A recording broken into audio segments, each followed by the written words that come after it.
Okay, so recording right now. Good. Hey, welcome everybody to Hack.py. So today we don't have anybody, so I'm just gonna do it like a lecture style.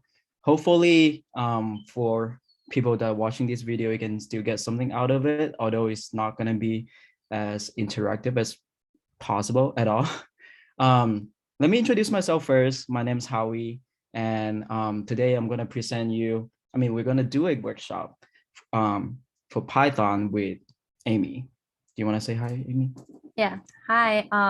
My name is Amy, and I am a third year Math CS student. And I'm one of the events leads at Hack. Yeah, sounds good.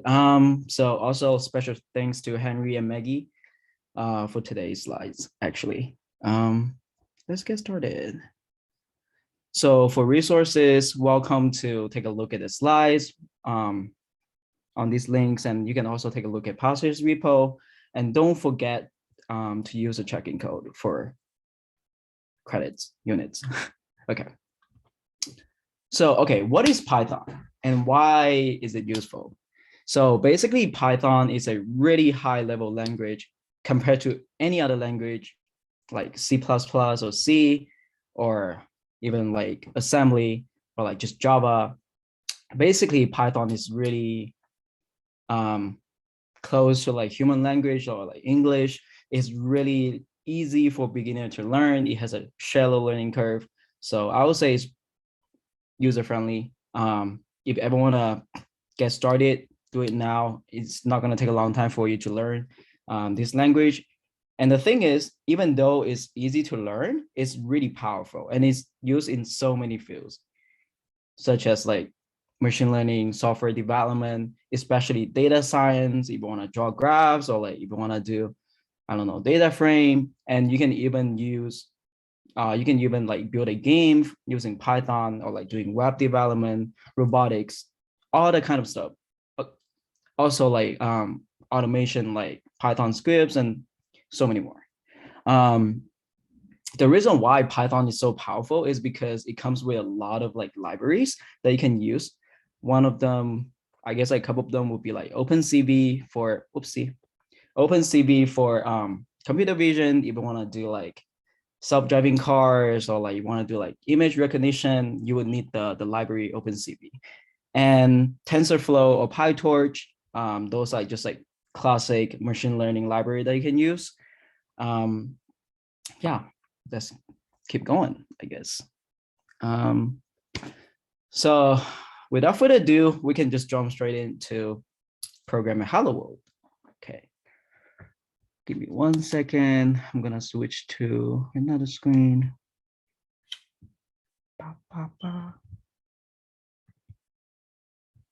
Give me 1 second. Sorry.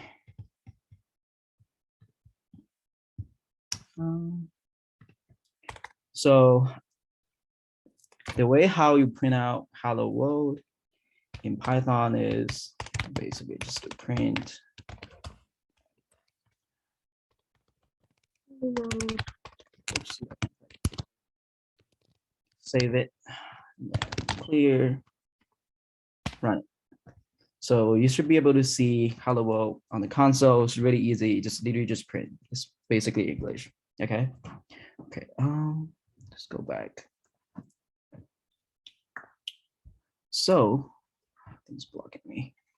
Yeah, like I said, it's really easy. You can just do like a print statement and then pass in like a sentence in there, and it's gonna pop up on the console. It's easy as that. Okay. Shoot. Yep. Like I said, Python is really high level. Like it's not complicated to write at all. Like a lot of things happens at the back that you don't have to worry about. Like the user, you just have to know how to use the print statement, like basically call it just one sentence. Compared to like assembly, you gotta set like the global main function, whatever, and you gotta like push and pop data to the stack, whatever you have to do. Just a lot of crazy stuff going in the back, but Python is really easy to use. Oopsie. Okay, variables. So for those people, Sorry, I don't think I can see your screen. Oh, sorry, no. I only see the VS Code screen. Give me 1 more second. I thought you were still talking about the Yeah, sorry, Hello World program. my bad. I'll start here. So, Okay. so yeah, can you see now? Yes. You can see now? Okay. So basically, like I said, Python is really easy to use. A lot of things happen in the back. You don't have to worry about it. You just have to know how to use the print statement, and it's just one line of code. Compared to like assembly, you gotta like create a global main function. You gotta like push and pop variables onto the stack, and then shift the pointer, whatever you have to do. Basically, Python is just easy. So just look at these guys, please. All right. So variables, for those people who have never touched or like learned any computer language, variable is something that you use to store data in memory. And the thing about Python specifically is all the variables are dynamically typed, which means you don't have to really provide like a type for the variables compared to like other languages like Java or like C++. You have to define like a type. So let's say like an integer type or like a string type. You don't have to do that. And you can always change it. So let's say if I define this variable called PID, and then I give it like a string value, later on, I can always change the value of PID and then switch it to something else. So let's say like an integer, like 1 or 2. Something with GPA right now, just like a float. You can always change it to like a string if you want. It's okay to do that in Python, right? So yeah, so let's say if you want to print GPA like a variable, let's say like you store like 4.0 in your GPA variable, you can always call the print function, and then it's just gonna retrieve the value that's stored in this variable, and then you're gonna get 4.0 on your console. All right. Okay. So data types, like I said, basically every single computer language has data types. Same thing in Python, like we have integer, we have float, we have string, we have Boolean. So for integer, the value has ranged from like -2 to the power of 31 to the power of 31 minus 1. The reason is because integer is like 4 bytes, which is 32 bits, right? So if we consider both negative and positive, this is like the possible range for all the integer values. So some examples would be 0, -1, or like this very long number. I'm not gonna read that. So something with float. The difference between float and integer is just like it comes with a decimal value. So decimal point, basically you have like 0.5 instead of just like 5 or 0. And it also has a similar range because it's also 4 bytes in memory. So some examples are like 123.4567. Or you can even use float infinite or like float negative infinity to get you the maximum or like the minimum number, if you want to do that. Sometimes it's helpful. Okay. So as for string, it's basically just a sequence of characters combined together representing any text. So like hello world, 123, what's up, or even just a single space. If you quote it with either single quotation mark or double quotation mark, it's going to be a string, right? So both would work. However, you cannot do something like single quotation mark and then double quotation mark for the end, then you can't miss a match. So it has to come with a pair, right? So for Boolean, it's just like a binary value that represents true or false. And something special about Python is 1 represents true and 0 represents false, okay? That's pretty much it. It's normally used for like logical statements, if that makes sense. Okay, see if I can move this. Okay. Okay, operators. So Python has assignment operators and comparison operators. So as for assignment operators, it just a single equal sign. You can, like as before, hold on. Like we had before, we can use the single equation symbol, basically for variable assignments, right? Or you can do plus equal, minus equal. They literally just means you wanna modify the value, especially for integer or like any numerical numbers. So let's say if you do age plus equal to 1, it means you are adding 1 to the variable age. So let's say you have 4 for age. If you do age plus equal to 1, when you print the variable age to the console again, you're going to get 5. So it literally just means you're doing the same thing as doing age equal to age plus 1. And this convention right here is actually called augmented assignment operators. Okay. So something you have, let me see. We're going to talk about an addition and subtraction later though. But yeah, so for this part, just have to know about like how to assign variables and stuff and the plus equal syntax. Okay, so for comparison operators, it literally just like you use it to compare two values. So you got to provide one value or like either value or like variable on the left and the right side, and it's going to return you a bool value, basically a Boolean result. And it's going to tell you if these two values are equal, not equal, greater, less than, greater, equal, or less equal, right? So some example would be 9 equal 10. So basically just asking you, is 9 the same as 10? So obviously it's false, right? Or like 6 less than 21, yeah. So that's very trivial, it's true. Or like 3 greater equal to 3, that's also true.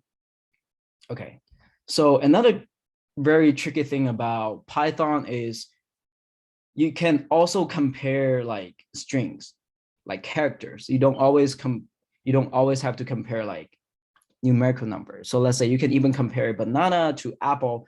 That's is valid. So I'll give you some time to think about if this give you true or false. All right, I'll give you like 15 seconds. Let me set a timer.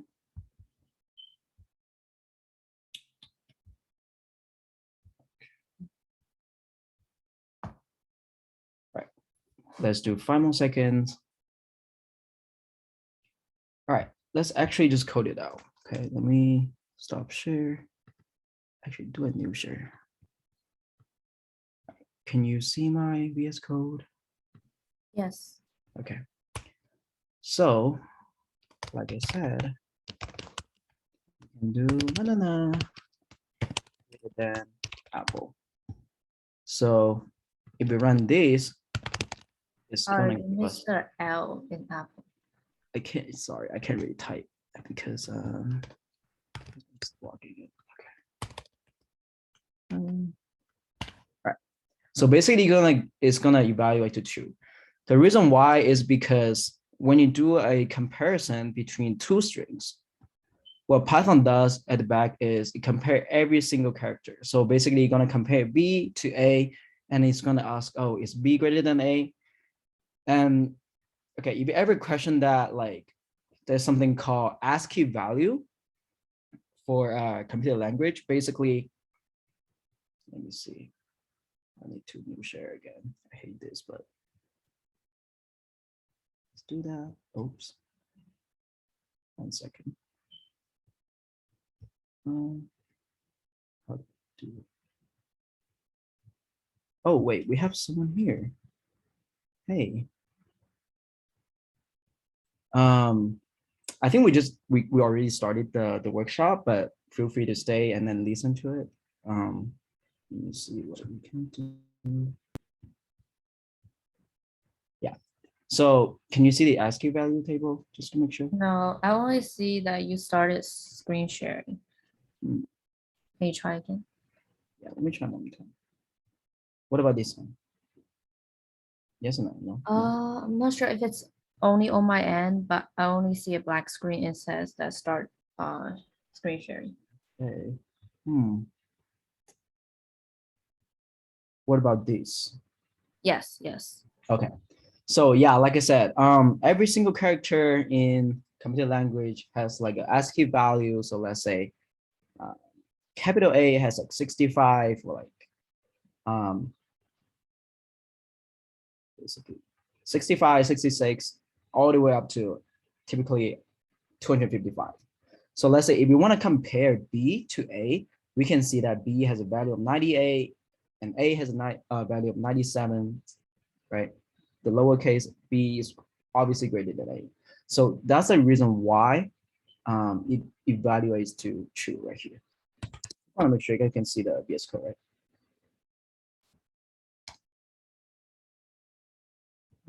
So let's see what I want to just do. B, compare B to A, it's going to work, right? Or like if you flip it, so let's say if you compare B to C, it's going to give us false because C has 99, right? Okay, let me see. Blah, blah, blah. Slideshow.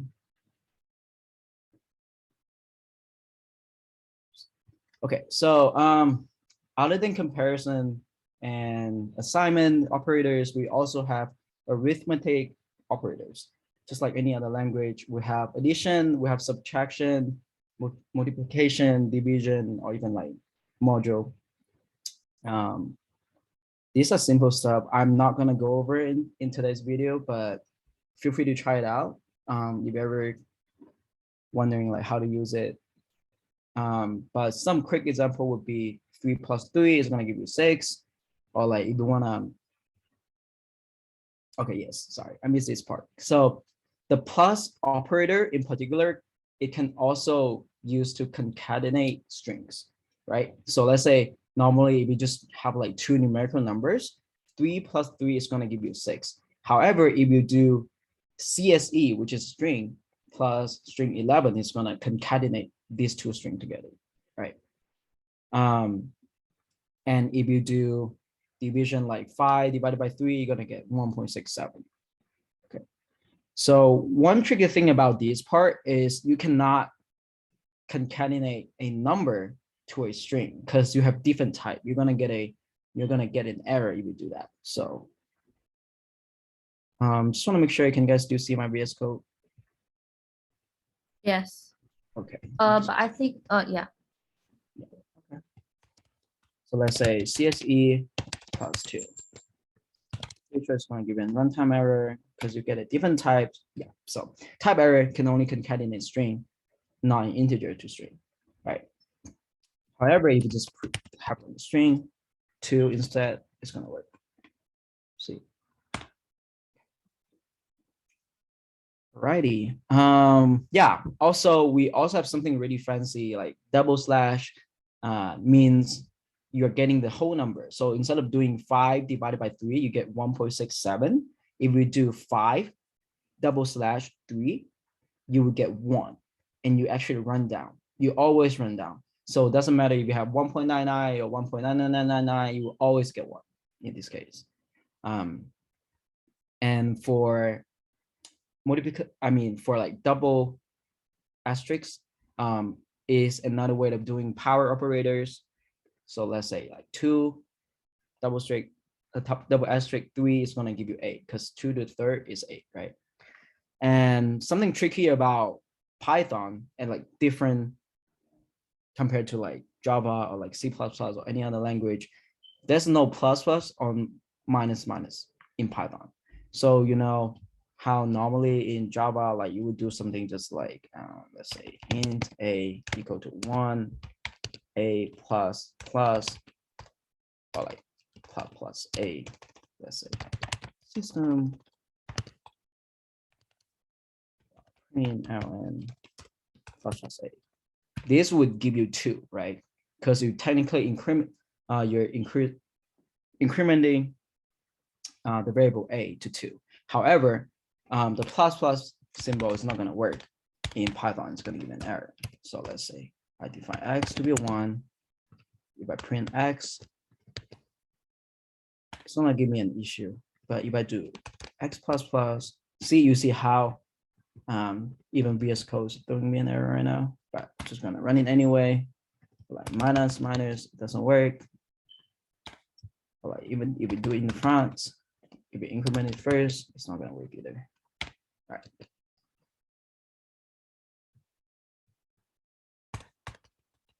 Alrighty. All right. Let's keep going. Let me see.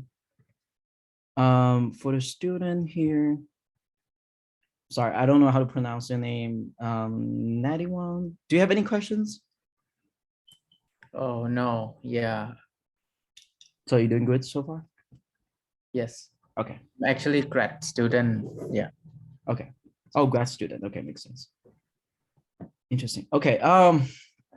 Okay, so we also have like logical operators for Python.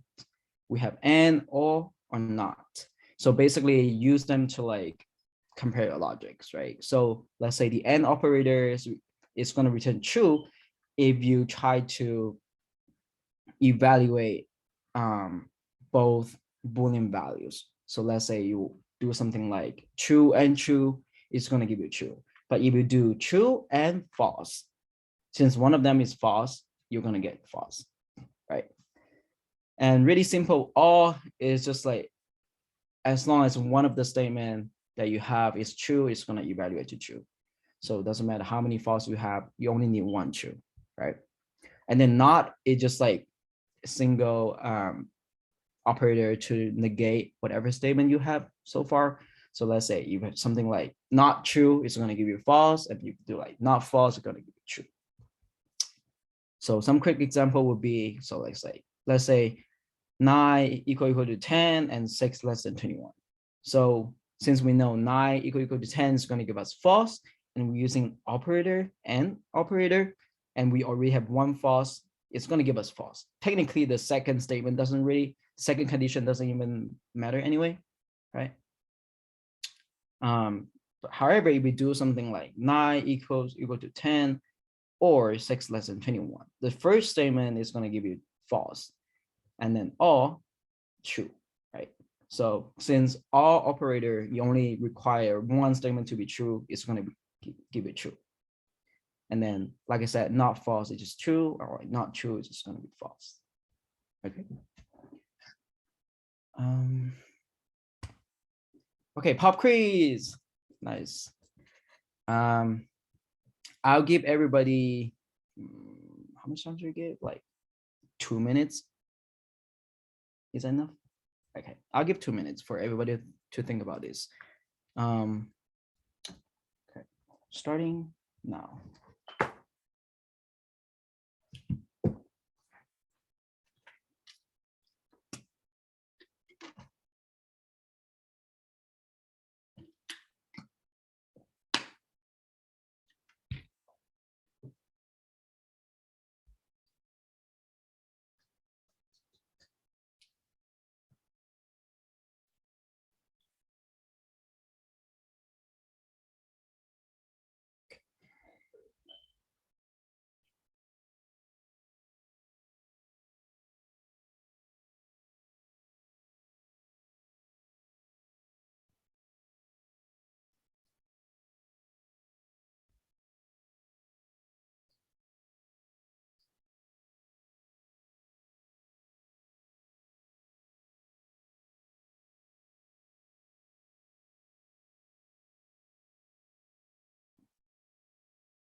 All right, actually, I think 1 minute is long enough. So if you ever need more time, feel free to pause the video and then finish on your own. But yes, I'm gonna go over this. So the first one is tricky, right? If you remember, I just talked about there's no plus plus in Python. So eventually, when you try to do print x, or I mean, it's not even gonna go to this line when you run the code. it's just gonna get stopped right here, and then you're gonna get a runtime error.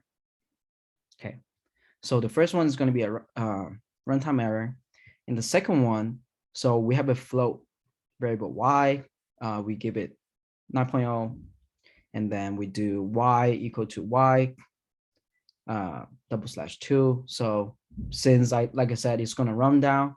So instead, so like 9.0/2 is gonna give us 4, because 4.5 run down is gonna be 4, right? So if we print out y, is gonna get 4.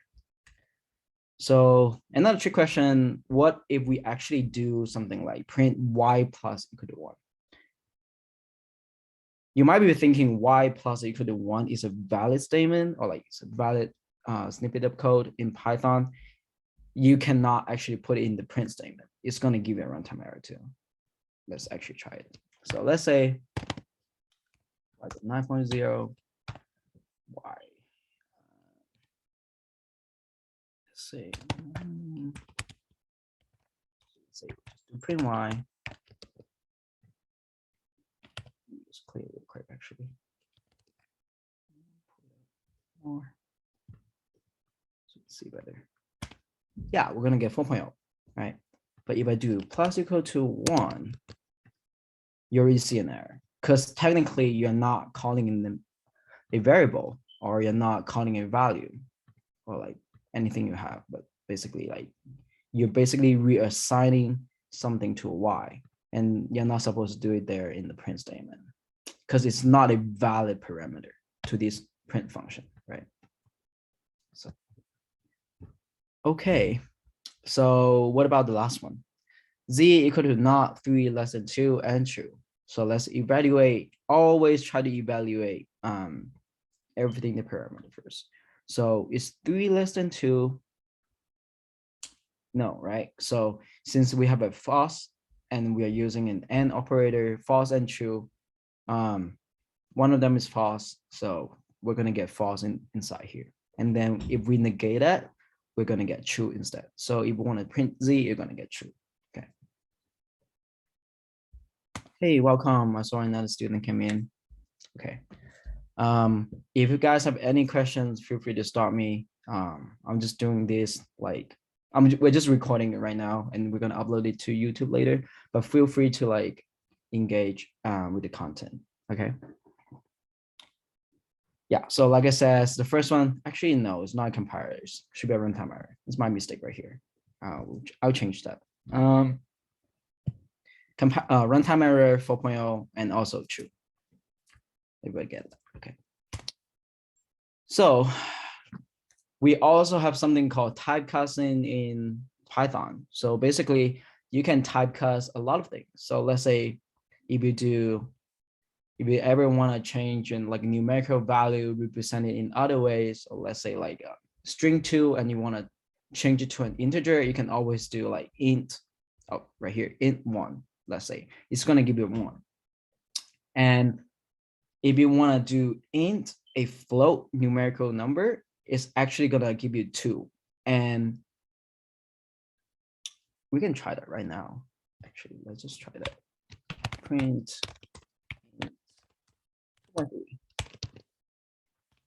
Yeah, it's going to give you 2, right? So what about 2.6? I'll give you 5 seconds to think about it. Let me see. Okay. So it's also going to be 2. And actually, it doesn't matter like how close you want it to be. Close to 3 is never going to run out. It's Python, you're always going to run down when you typecast, right? And then I think they do it on purpose, basically just to like avoid overflow, because you're trying to typecast something like a float, a much larger number, into a smaller number. So let's say if you want to typecast false, you can also do that, because we mentioned before, false represents 0, true represents 1, or like they're like interchangeable, right? So we can try that right now. So let's say if I want to do true, it's going to give us 1 because they're the same. Like false is going to give us 0. However, something that there's like a small nuance I have to like understand right here is you can return an integer value based on its argument if possible. It literally just means you cannot typecast something that is not a numerical number.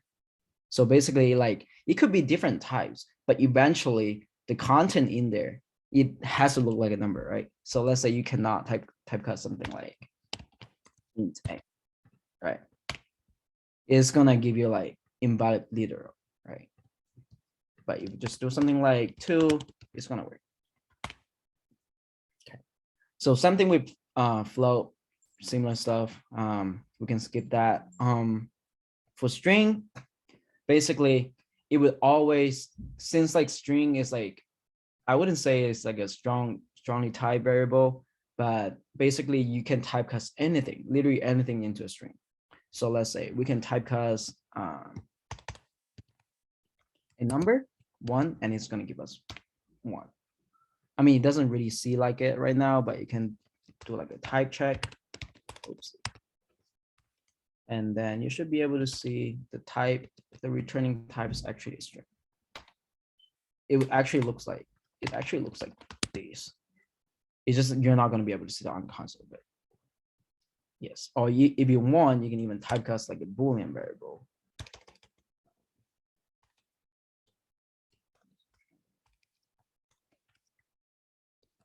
Anybody know what it's gonna get? This is true. Okay. So as for bool, you can always you can also always like typecast it, put anything in there. So let's say if you want to put bool, let's say 0, what is it gonna be?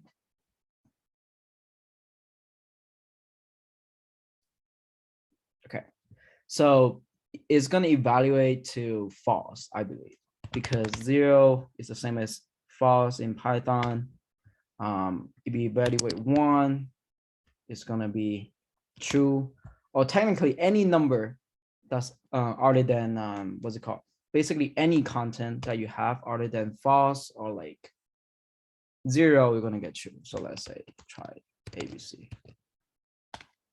Anything that you put here, it doesn't matter whatever you have. So like even like just that. Oh, actually that doesn't work. Okay, I learned something new today. So I think like a single string doesn't. Okay, makes sense. Because like single string is also like a kind of like a no type. I guess that's why it's giving it like a false value. But let's say if you do any other number that you have other than 0, doesn't matter if it's like positive or negative, it should give you true. All right, let's move on to input and output. Yay. So by now, everybody should know how to use a print statement. You basically just put stuff in there and it's going to print to the console. Just make sure it's an argument, right? You cannot print out something like y plus equal to 2. You cannot print out something like an assignment and stuff. But you can print any data type. Remember, like data, right? String, integer, booleans, whatever you have. And input, what it does is it takes in a string, right? So basically, when you call an input, it's gonna prompt the user to type in something, and then whatever the user types in, you can store it, and then it's gonna return a string value. So, like I said, it's optional argument. Like you can basically put like a sentence here to represent like the type of prompt that you wanna send it to the user. So let's say you want to say like, what's your birthday, what's your age? You can feel free to put it in there, and we're actually going to do a demo in a little bit. So yeah, something really, really, really important to remember is always going to return a string value, right? So it doesn't matter what the user type in. If they type in like a number, type in like a, I don't know, like a character, it's always going to be string. Okay. However, though, we're gonna go, you can feel free to like typecast it to something else. So let's say if the user type in like 1, you know whatever the user type in is going to return as a string one, but you can always like typecast it to like an integer one or like a float type one. We can actually do like a demo right now. So let's say, like I said, you can put in here an argument like, hi, what's your name? And then whatever the user type in, the result would store in the name variable. And remember, the name variable now is actually type string. That's why you can concatenate now. If it's like a number, it's not. You cannot do that. We can try it real quick. So let's say, just fast input. Let's do this. What's your age? And then print. Let's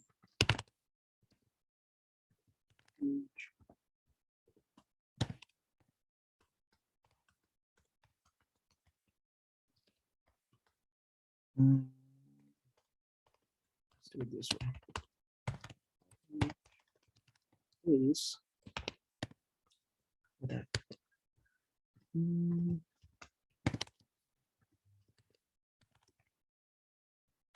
Okay, so it's gonna see like whatever you put in the input, it's gonna prompt to the user, right? What's your age? So let's say I'm gonna put like 22, return.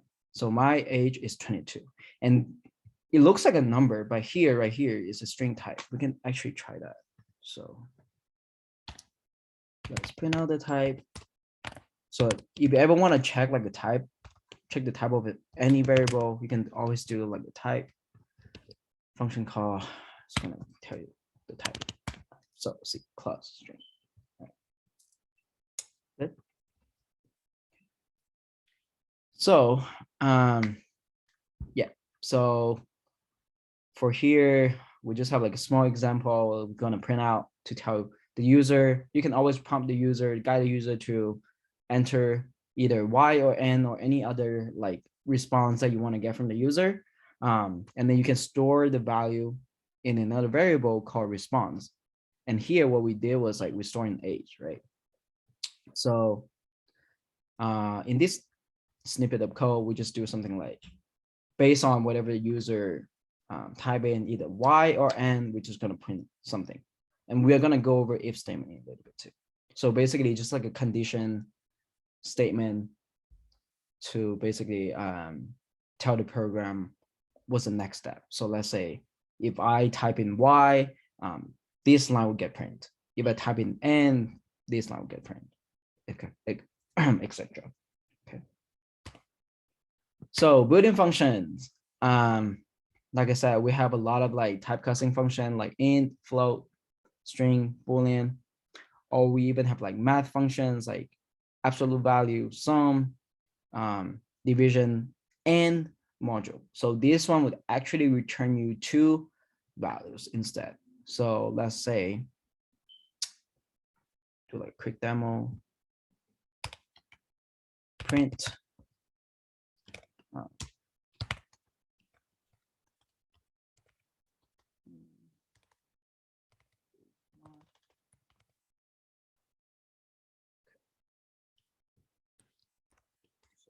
Let's say 10, 3, right? So what is it gonna give you? So what this function does is gonna give you two values.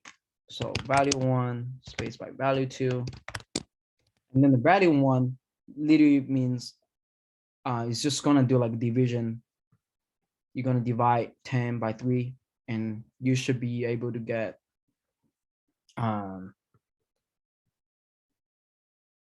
that value right here. And then the second value that you're gonna get is like 10 modulo 3. So can I run that real quick? Oops. See, we get 3 and 1. And then for this one, yeah. And then for this one, I think its built-in type is integer type. That's why it does not give you like 3.333. So that's why you only get 3 right here. So let me see. Max, round. These are really trivial. So let's say like round, you basically just run on the number.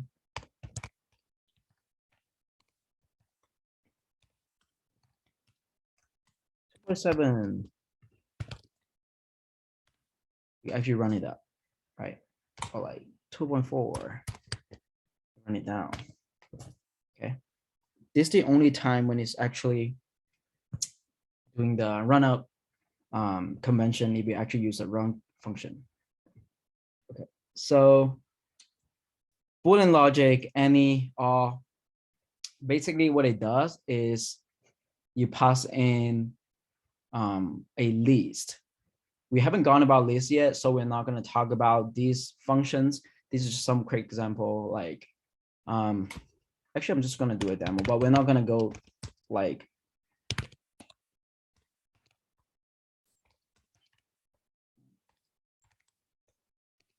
well, I'm not going to go super deep in here. But, see, I think it's,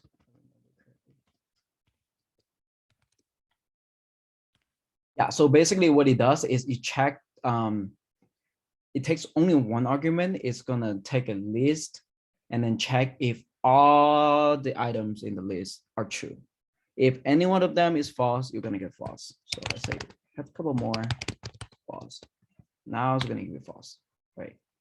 And any is just like kind of like a or operator, but you do it with, you check the entire list.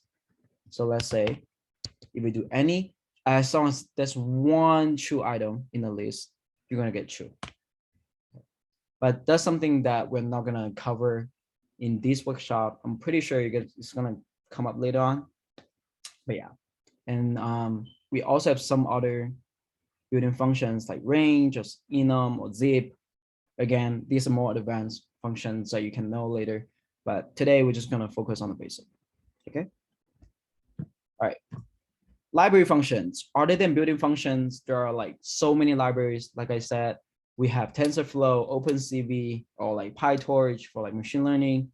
Or we can even have some other things. Basically, what you do is you have to import the library if you want to use any function that's already defined in the library, right? So the way how you do it is to call it use the import syntax. So let's say if you want to use the random library to do like to print like a random number. So let's say we want to print like a random integer between 0 and 5. So we can do something like random dot int, random integer. So if we want to do that, first we have to import. Actually, let's just try without importing first. Right? It's not gonna work, but let's try it. It's already prompting. So yeah, so name random is not defined because we haven't imported this library yet. But this issue can be fixed if we just import a library. Random. Oh, typo. Sorry. I can't type. See, okay, now everything looks great. Can you print it out? The way how we see is actually random is we just keep printing. Every time it's going to give us a different value from 0 to 5, right?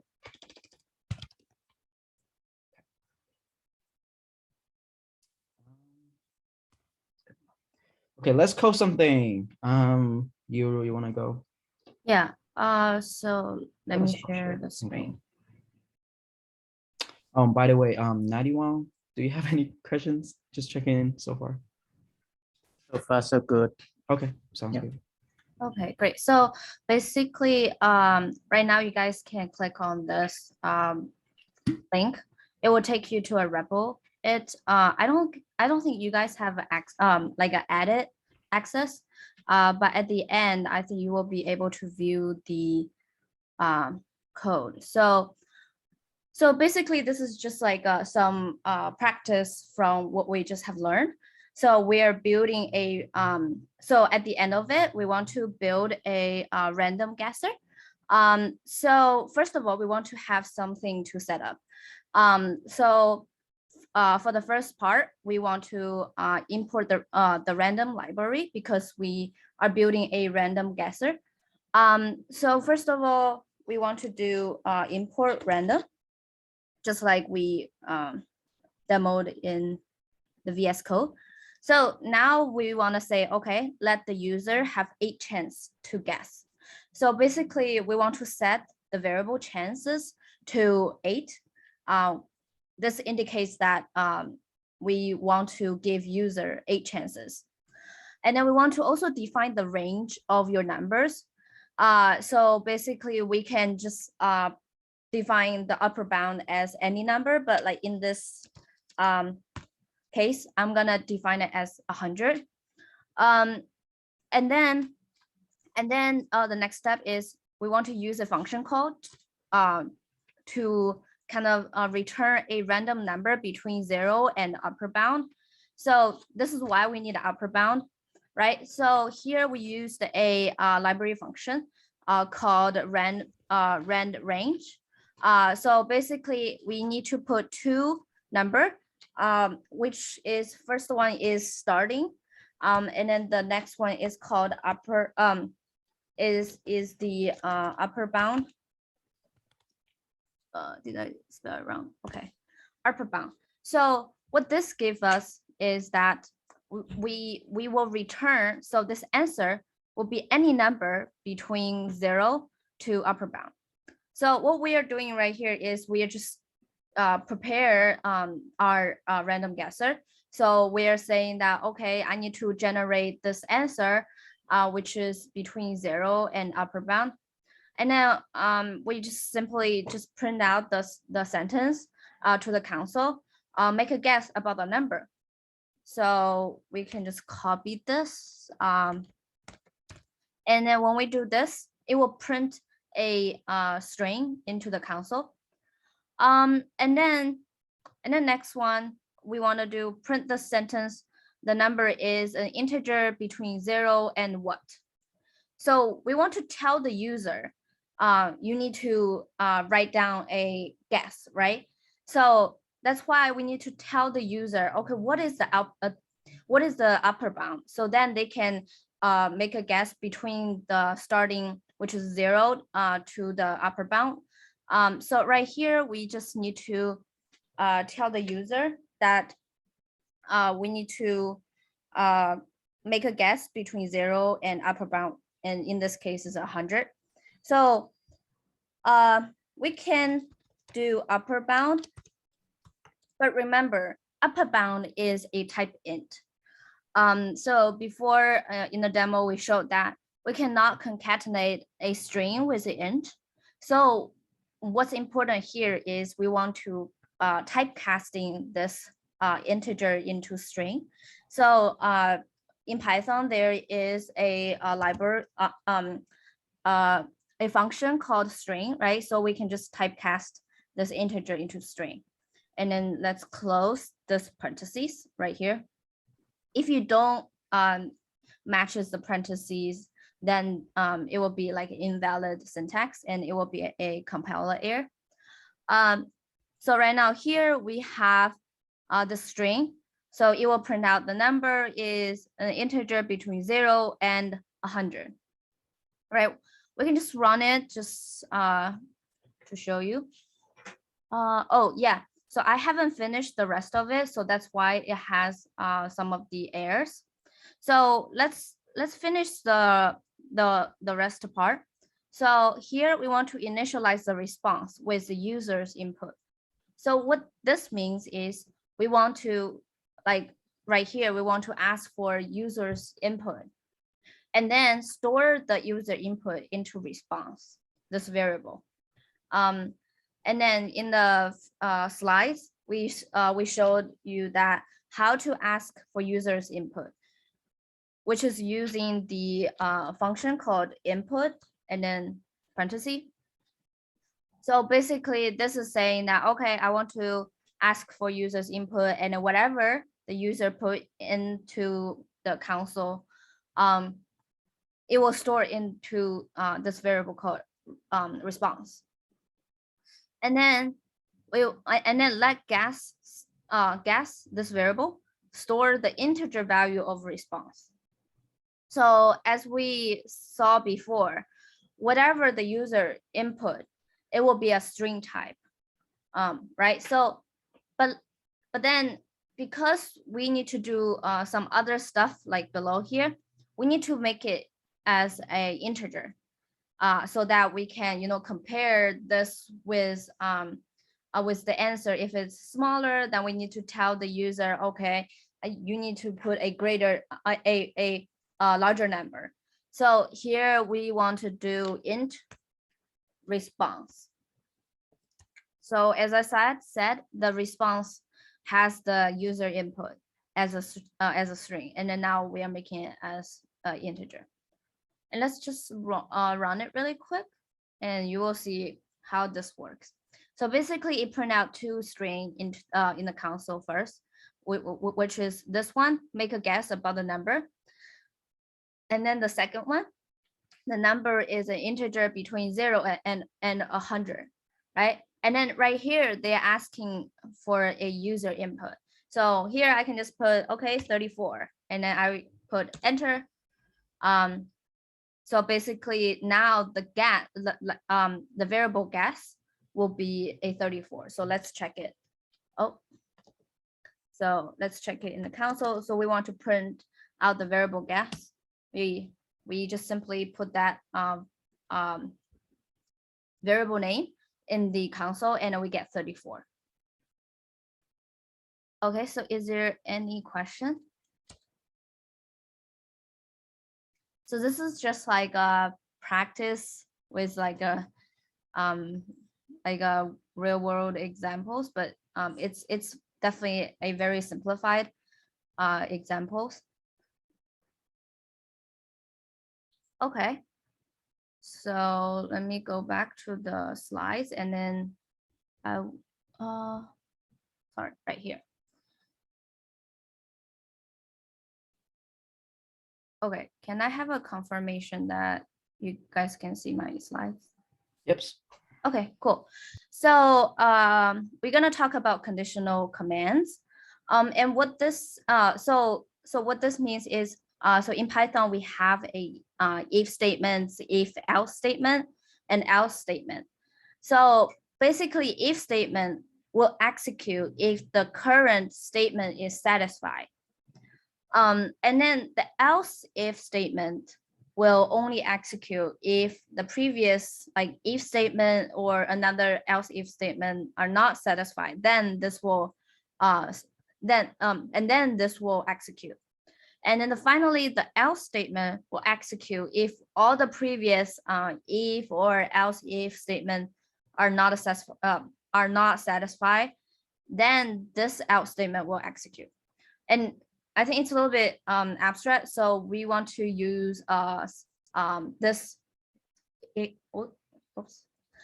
one to demonstrate what the if and else statement really works.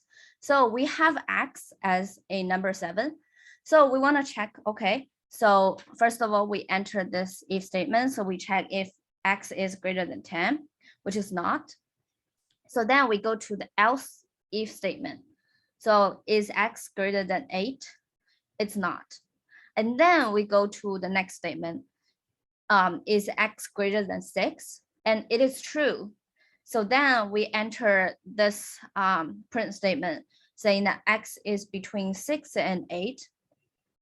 So and then it finishes. It will not run the else statement anymore because this statement is true, else if statement is true. Then we just enter here, and then we're done with this if statements. So that's pretty it for if statements. And then we have loops. So loops is a very important concept in Python because you pretty much use it everywhere, like every time when you use Python. So Python's for statement iterates over the items of any sequence in the order they appear in the sequence. So I just have some examples. So first of all, when I do for index in range of 10, so this is pretty much the for loop syntax. You can do for something something in something. So when you do for index in range 10, so range is a built-in function, and then it will give you a range of like or a kind of sequence. So right here I put 10, so then it will give you 0 to 9. So whatever I put right here is a exclusive, because this indicates the ending, and then which is exclusive. So when I do for index in range 10, then I will print out 0, 1, 2, 3, 4, 5, 6, 9, and then it stops at 9, but it starts with 0 because in Python, this language, every like all the index start from 0. Yeah, and then the next example here, you can see that the difference is that it has 3 numbers instead of 1 number.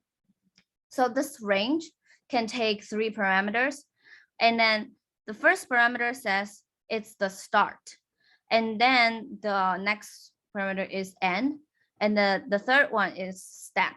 So what does so this is saying is that, okay, I want to arrange I want to have a range of numbers which start from 1, which is inclusive, and then ending at 10, but 10 is exclusive. And then the step is 1 means that, okay, for every number in this sequence, the difference is 1. So then for this example, it will be 1, 2, 3, 4, 5, 6, 7, 8, 9. But if we change this to 2 for the steps, then it will, instead of 1, 2, 3, 4, 5, blah blah, it will change to 1, 3, 5, because the steps is 2 every time right now. And then the third example is that we can also going backwards. We don't have to start with like 0, 1, and then go to a larger number. We can go backwards. We can start with 10, and then ending at 1, and then each time the steps is -1. So which is saying is that, okay, I start with 10 inclusively, and then the next number is 10 minus 1, which is 9, and then 8 and 7 like this, and then ending at 2. Why? Because 1 is exclusive. And then for the example on the right, so here I'm giving you a list, and then it has 5 elements, which is which the length, we say in Python, the length of the list is 5. And then we can do a different type of for loop, which is called for each loop. So here we can loop through this sequence or list, right? We can loop through this list, and then for each in this list, we print out the each. So what this means is that, okay, I want to print out every element in this list. So then for this example, the output will be 3, 4, 6, 0, 2. Because in here, the each means every single element in the list. And that's called for each loop. And we can also loop through the index of the list, right? So list has length, and then we can treat it as integer, right? So length of the list equals to 5. So then now becomes for I in range of 5. And then it goes back to the first example.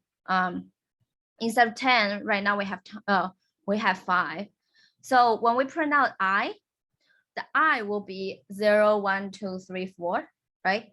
And then, however, we can print the element at index I in the list by using like list bracket I bracket. So this will print out every element in the for loop. Is there any question? If no, we can go to next. So the last example is pretty important because it I want you to understand what is like index and then what is like, and then also using index to access the element in the list.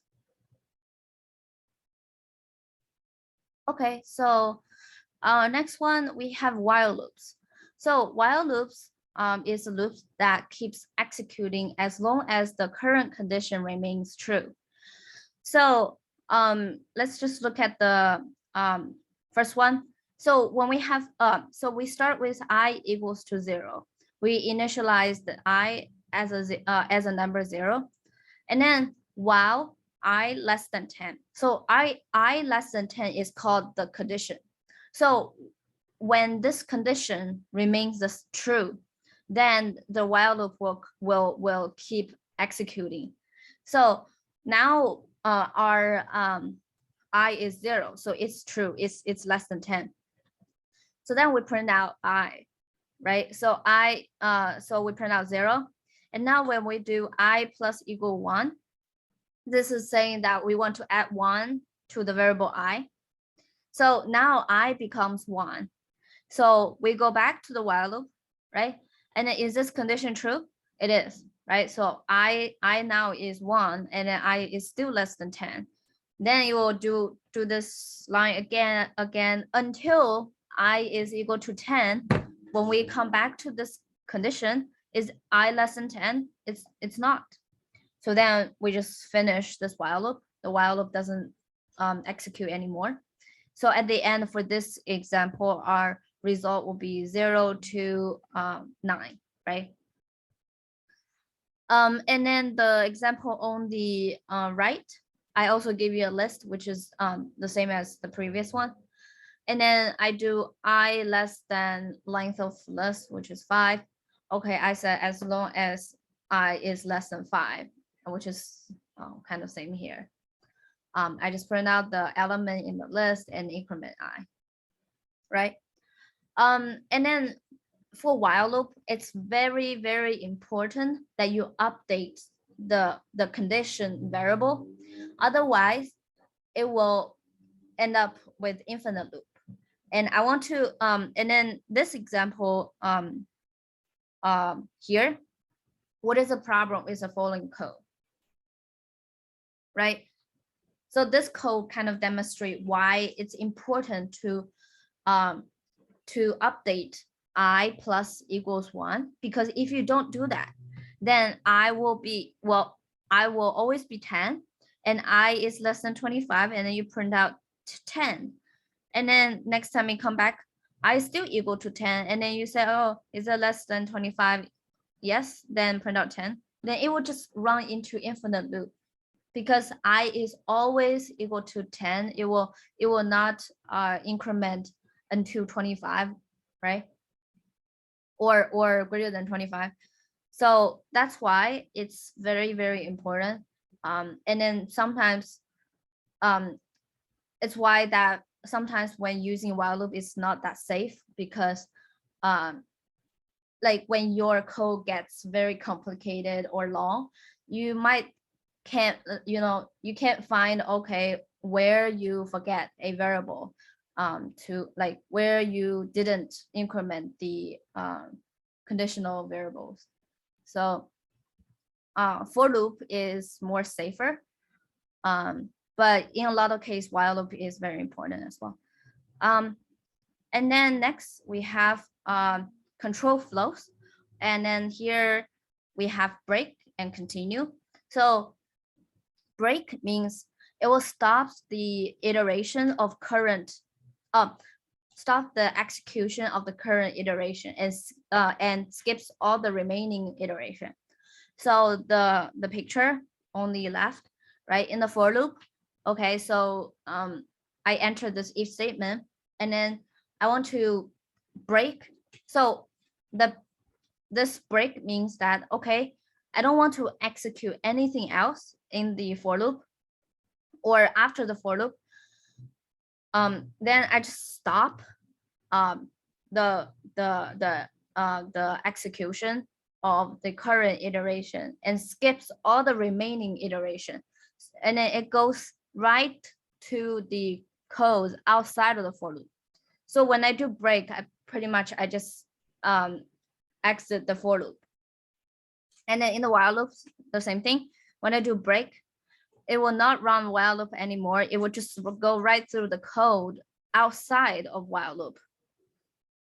But for continue, it only stops the execution of current iteration and moves on to the next iteration. So here I said, okay, for in a for loop, and then when I do if condition, and then when I put continue, so basically it says that, okay, anything after this, I'm not gonna run it anymore. I just directly move to the next iteration, right? So it goes back to here. And in the while loop, the same thing. So that's the difference. And we're gonna do some practice later.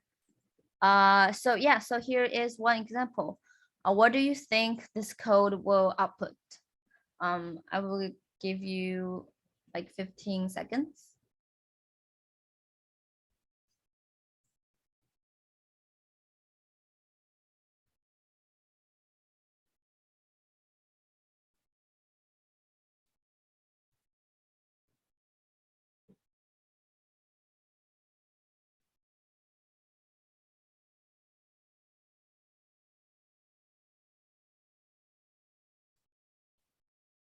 Okay, so this code will give you 0 and then 2, 4, 6. So all the even number, right, in the within 10, and then exclude 10. So basically here we change the step to 2, right? So then first of all, we will print out 0, and then the next one is 2, and then 4, 6, 8. And that's it. And is there any question about this? What about this? So this uses a while loop. I'll give you also 15 seconds.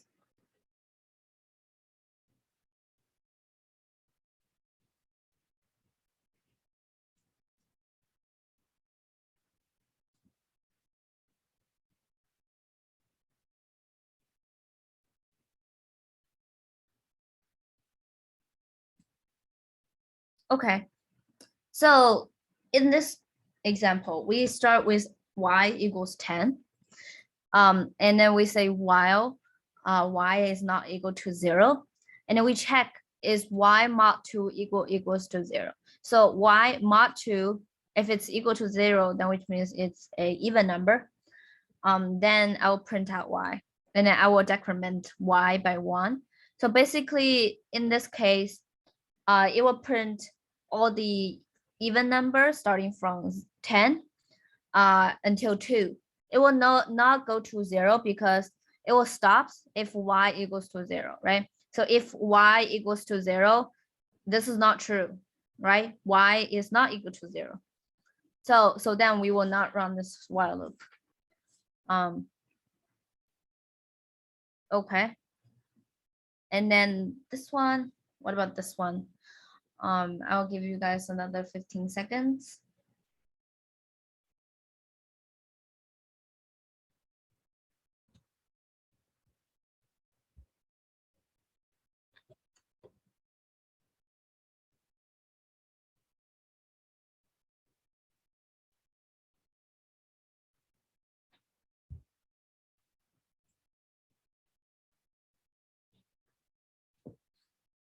Okay, so we can go over this together. So we have y equals to 9. And then while true, right? So here our condition is true. So basically we can think about this while loop as actually an infinite loop, because true is always true, right? So the only way we can get out of this while loop is we put a break statement or return statement. only break or return will actually exit this while loop. So while true, so if it's even number, then we break. It's not, right? If it's equal to 8, continue. So it's not, it's 9. So we print out the 9 right now, and then we decrement it. So now it's 8. We check is 8 mod 2 equals to 0, and it is, right? So we go to break. So break means that I will not execute anything else, just like after the while loop or anything in the while anymore. We just break the while loop. So now we stop. So basically for this one, we just printed a 9. Is there any question? We will not execute this because break means, just exit. So this statement will not run.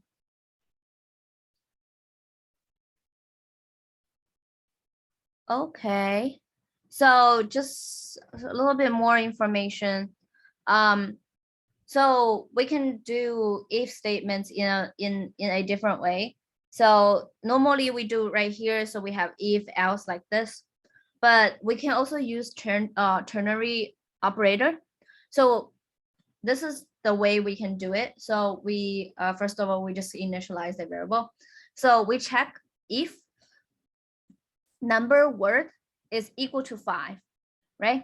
If it's true, if this statement is true, right, then I will execute this x equals to 5 in the front.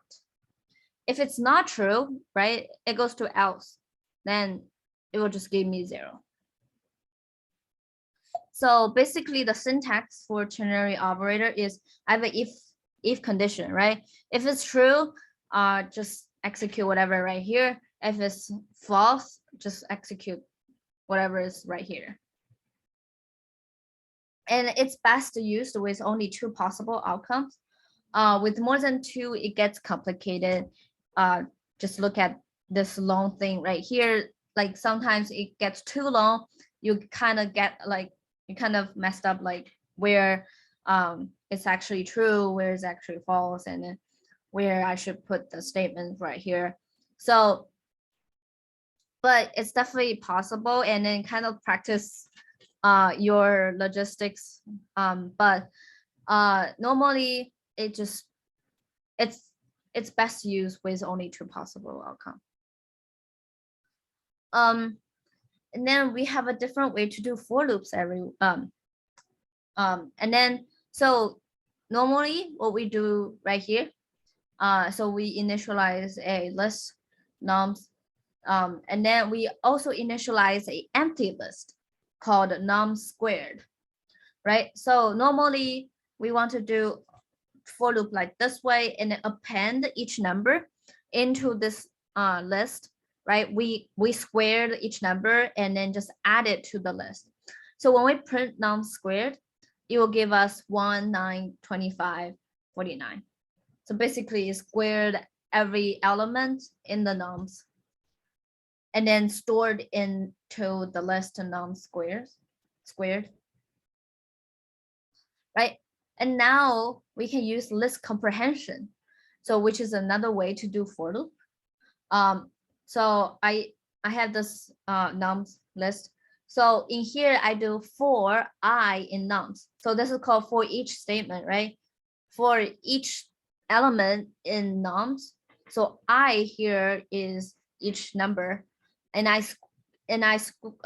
squared it, and then you can see that I did not append it to any new list, right? But instead, I just do num squared equal to this bracket, and then bracket right here. So basically what this saying is, so I squared right here, whatever is right here, represent a single element. And then when I put a bracket outside, it gives it like it makes it into a list. So basically every element becomes a element in the list. So the output is still 1, 9, 25, and 49.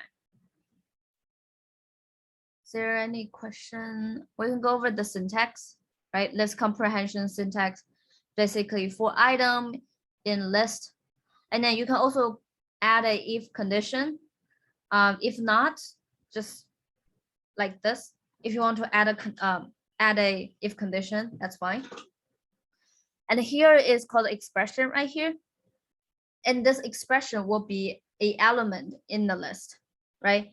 And in this example, I squared is an element in the list. So list comprehension is great for performing quick operations, filtering of a list, and is commonly used. So except for the first example we just went through, look at the second example, right? So basically what this is doing is, so look at this. For I in nums, so for each element in nums, if I mod 2 equals to 1. So I is every single element in the num. So I could be 1, 2, 3, 4. So if I check if it's odd, basically right here, if it's odd, then I do I plus 0.5. So basically what I'm doing is for every odd number, I want to add 0.5. So then the result will be 1.5 and 3.5 because 1 and 3 is the odd number in this num list. And it will output us 1.5 and 3.5 as a list. Okay, so any question? If you feel it's too fast or something, I can slow down as well. And then, yeah, I think this is the final concept. And then we're gonna finish our random guesser. So here we do string formatting. We can, so the old style string formatting is basically we assign a variable Bob to this variable name. So name holds the value and the value is Bob, right? And you can do hello and then mod s and then mod the name. So this is just syntax, and then it will just print out hello Bob. And there's another way to do it. So hello, and then you can do a curly brackets, and then especially right here dot format, and then put the variable you want to put it right here in the format. So basically here will be Bob. So you just put name right here because name holds the value Bob. And then there's another cool way to format string, which is you can just do hello and then parenthesis, and then inside the parenthesis name. But remember you need to put an F before it. I don't know exactly how it works, but this is just one way of formatting string and it's much simpler.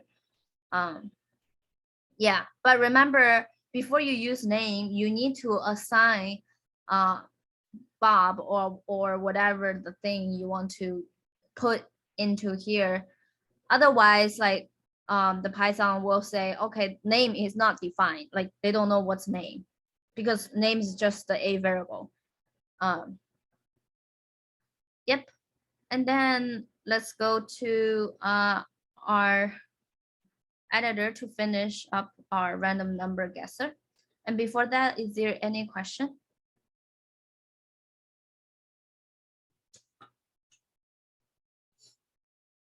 Okay, cool. So I will just go dive in right here, just finish this up.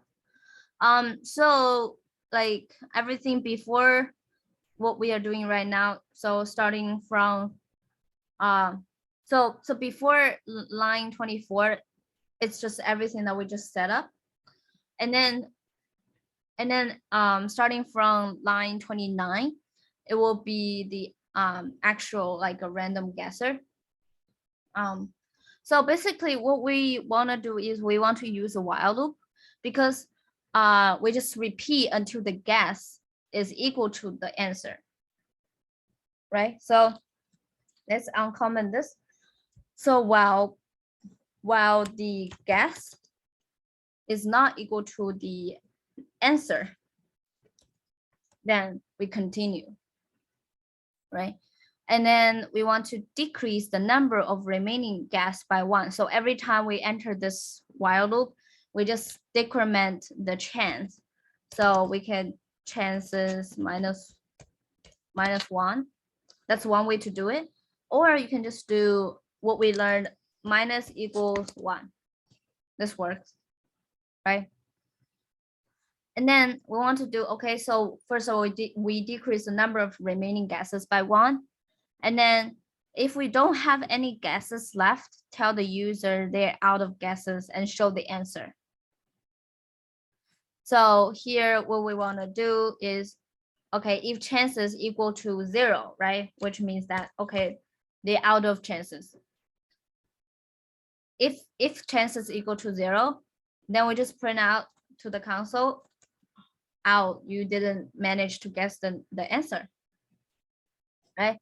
And then we want to also print out the correct number is string answer. And I think the indent is a little bit wrong right here. Okay. And then remember, we want to break it. We want to break this while loop because the user didn't manage to guess the right answer, and they used all the chances, right? So we break it, which means, okay, we're out of while loop. And then we also want to check if guess is smaller than the answer, print something telling the user to enter a bigger number, right? So what we can do is, hold on, I think the indent is a little bit wrong. Okay. So if the guess, right, is smaller than the answer, then we want to print something to tell the user that they're doing something wrong, and then to put a bigger number. We want to ask them to put a bigger number. So we want to print the answer is bigger than the current guess, right? So for example, they put in a 35, but our actual answer is 50. We just tell them, oh, the answer is bigger than 35, right? Then they can just think about it, and then they can put a bigger number. Else if, so instead of here, else if guess is smaller than the answer, print something telling the user to enter a bigger number. So here we just do guess if it's if guess is smaller than the answer. Let me see. Here should be grade is I think the comment is a little bit wrong.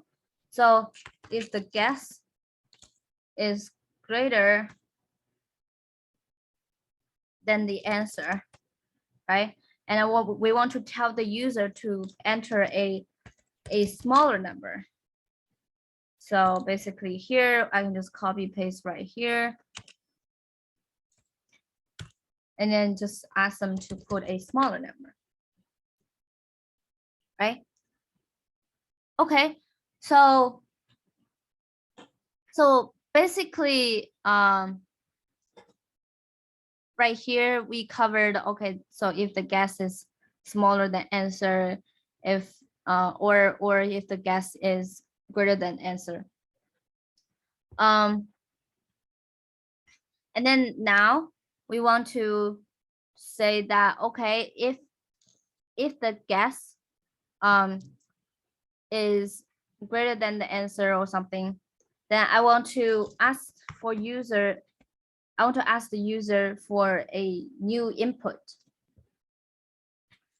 So I want to ask the user, okay, can you guess again? Right? Guess again. But provide them some direction.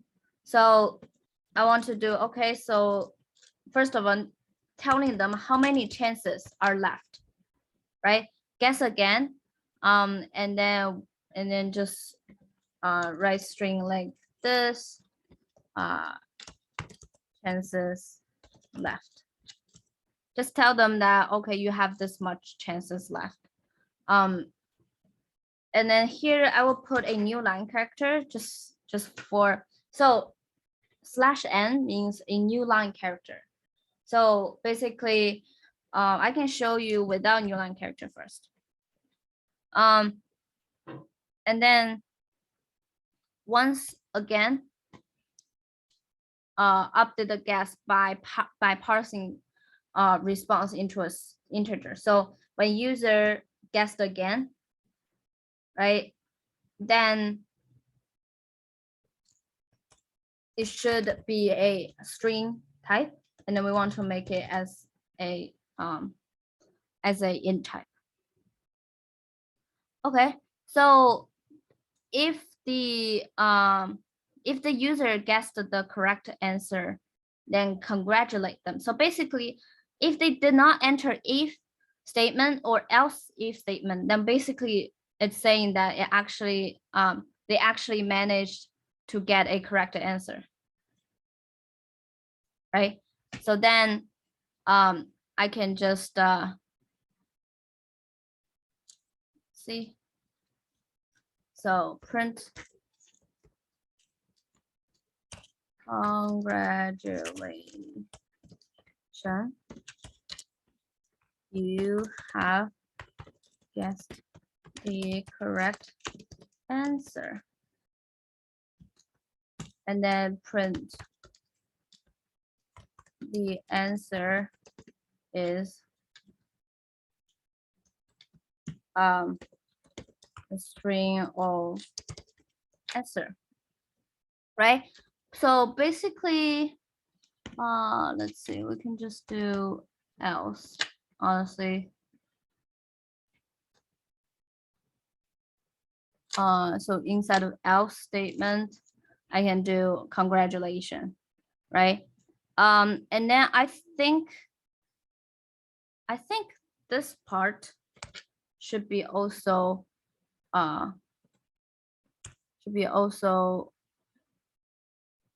done in this section. Okay, I think the indentation still has some trouble. Okay. All right, so let's see. Let's try something. I think the indent is a little bit messed up. And then this one, right? Cool. And let's run it. Oops. So right here, make a guess about the number. So it prompted us to enter something. Okay, I want to enter 45. And they said the answer is actually smaller than 45. And then I need to guess again, and there's 7 chances left. So you see that they ask me for input again, but then I need to enter like right here, which is not the next line, and it doesn't look pretty. So that's why I added right here. I want to add a new line character. So basically what this is doing is that it will just bring the user input to the next line. So let's stop and then run again. Oh, how do I clear? Can I clear? Oops. Huh. Okay, cool. So I can run it again. So I put, okay, first of all, I put 67. It's smaller than 67. And now the user input start from the next line. Okay, so the answer is smaller than 67. Then I put 32. Okay, it's bigger than 32. Then I put 54. Okay, so it's between 32 and 54. Let's guess 45. Okay, it's bigger than 45. Then let's do 49. Okay, so it's between 45 and 49. Let's do 47. Okay, so it's 48. Okay, so now we guessed the answer right. Should be 48. Let's see.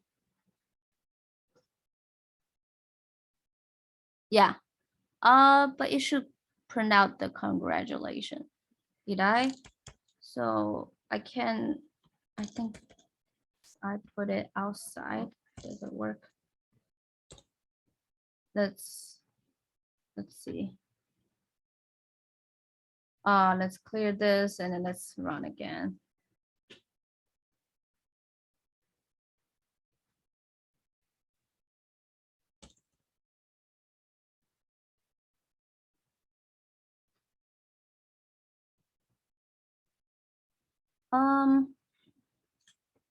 Let's copy this and then refresh it. I think it's not really loading.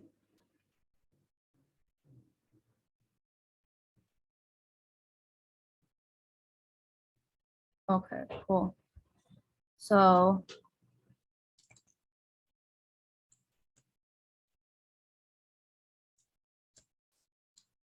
and let's run it. Okay, cool. So let's do it again. Bigger than and then 50, smaller than 40, bigger than 47, 48, 49. Okay, so it says congratulations, you have guessed the correct number. The answer is 49. All right, so is there any question about this? I might run around a little bit too fast, but you guys can go back to this example and check why this is like this.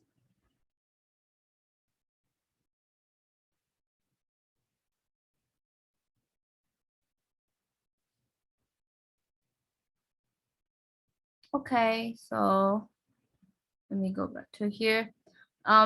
Here's just some additional resources. Yeah, and thanks for coming. I think we have a Kahoot just for fun. So how do you want to start your Kahoot? I mean, who is gonna use the Kahoot? You wanna try it, Natty? Okay. You might need to stop sharing first so I can use my Kahoot. Yeah. Give me 1 second.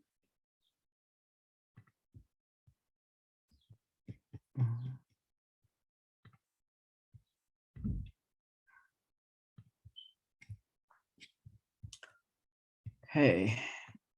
So I'm just gonna host it.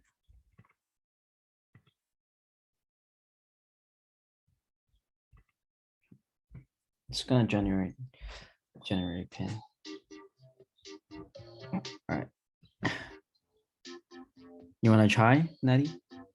I don't think the Kahoot is gonna work once we upload the video, but it's okay, I guess. As long as somebody joins. Yeah, I think just showing them some examples questions will be Okay. fun. I can join then. I mean, you guys can also try it. Only 6 questions, I think. Okay.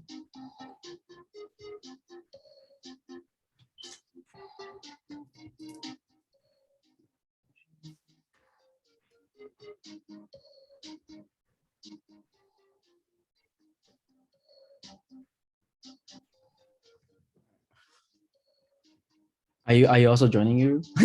I'm not actually. Okay, I'm just gonna start then. Mhm. Alrighty.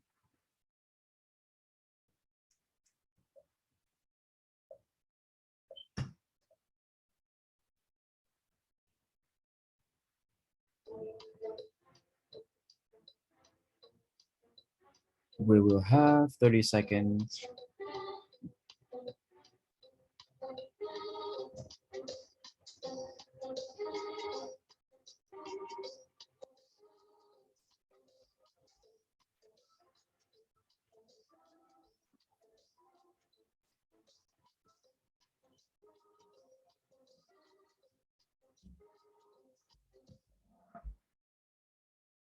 Oh gosh.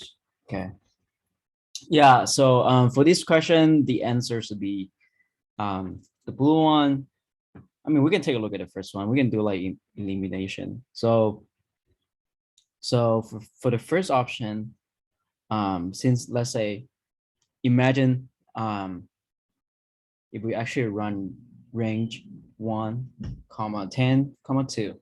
So we will always start at 1, right? So technically, that means so the red one and the green one, they're not gonna be correct answer because we always start with 1 in this case.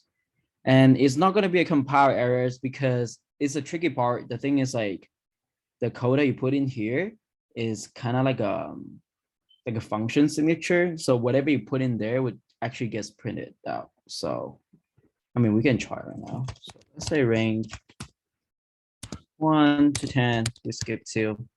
It would print it out. You're just gonna print it out like this. Nothing fancy. It's just not gonna run the code in there, right? Yeah. Let's go to the next one. Ta-da.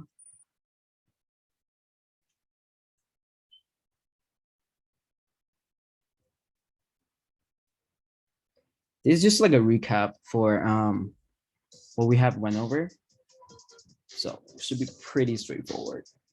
So basically you check every single item in the list, 1, 2, 3. And then what are you gonna do? For every single item, you're gonna do +1. So eventually you're gonna get what? So for 1, you do +1, you get 2. 2, you +1, you get 3. 3 +1, you get 4. So the answer, oops, I forgot the type. But yeah. So you should be getting 2, 3, 4 eventually.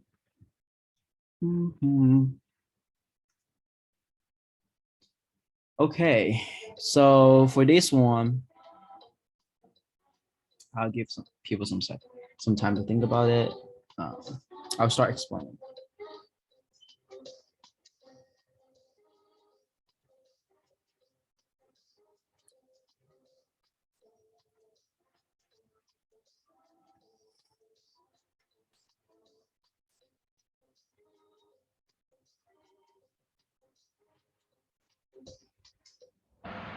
Okay, the answer is 16. So something to get away from this is we notice that we have like a multiplication and also like a power. So in Python or like just in math in general, I'm pretty sure power has a high priority. So when we evaluate this, we have to do 2 to the power of 3 first. So eventually we're just gonna end up printing out 2 times 8, which is gonna be 16.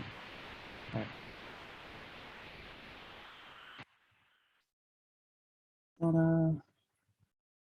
One more.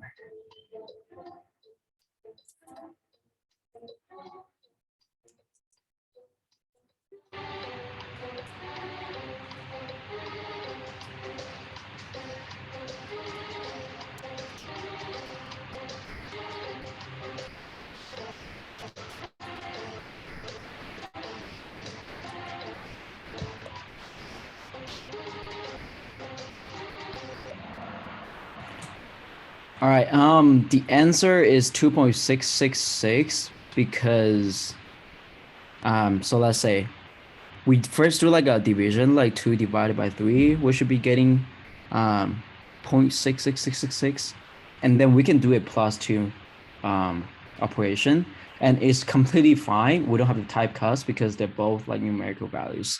We only have to typecast if we're trying to do something like a numerical value and also like a string, okay? So it's going to end up having 2.6666. All right. Let's go.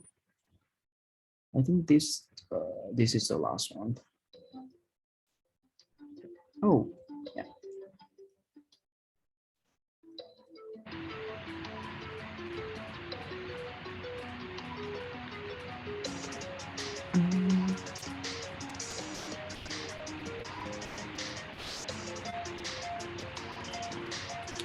Be careful. One is capitalized, okay?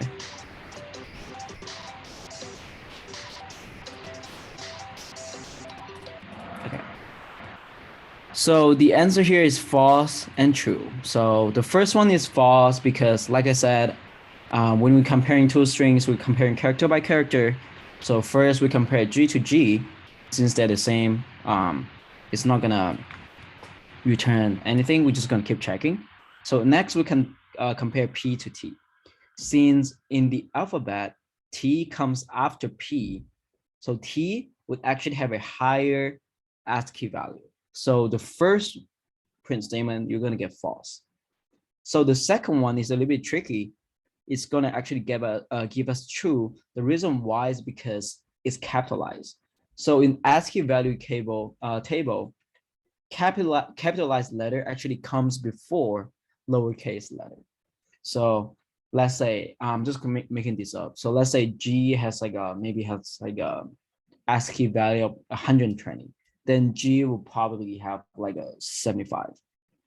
So it's gonna give us true. Okay. Okay, last one.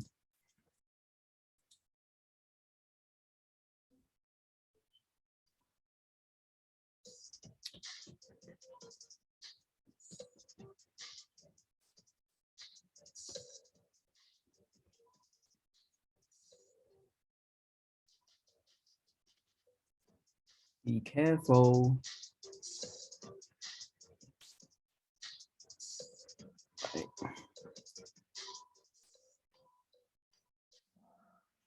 All right, so yes, the answer is runtime error. The reason why is because always remember the input function returns a string variable, right? So you cannot just do string plus one because they're different types. If you actually want to run this code, you have to typecast string to an integer first. Okay, so yep. I think that's it for today's Kahoot. Let's go. Yo. One of two people. Let's go. I'm sorry, Nat. All right. Yeah, that's it. So are we gonna wrap it up? All right. Thank you for coming. Thank you everybody for coming. It's definitely a boring session, but I hope you get a lot out of it. Regardless if you already have experience or you're new to Python language. Hold on, let me just turn this off first. I hope you actually learned something from us today. So, all right.